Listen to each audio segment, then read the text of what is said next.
Samantala, balikan muna natin si Adjes Carrion doon sa kanyang report tungkol sa Toastmaster International District 75 Convention.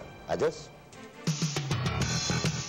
Pinangunahan nila Governor Gina Mapua at District Convention Chairman Wilson Lee ang ribbon-cutting ceremony ng Toastmaster Discon 2008 na ginanap sa Taal Vista Hotel, Tagaytay ngayong buwang ito. Toastmasters is the leading international non-profit organization that is geared towards helping people become better speakers and leaders.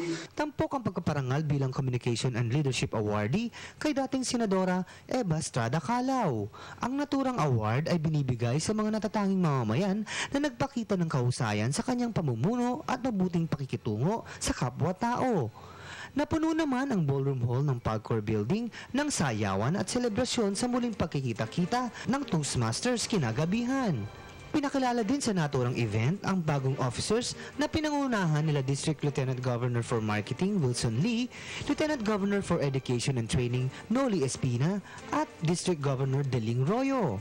Ang highlight ng nasabing convention ay ang speech contest na sinalihan ng mga champions sa iba't ibang rehiyon sa Pilipinas para sa national or district champion na may 3 kategorya, ang Tall Tales, Evaluation at Table Topics, at ang International Prepared Speech na kung saan ang mananalo ay makakasali sa Toastmaster International Convention na gaganapin sa Calgary, Canada ngayong Agosto.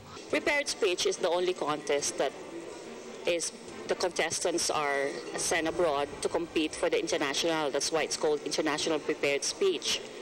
Ako ang inyong kasambahay, Adjes Carrion para sa UNTV News Worldwide at ito ang balita.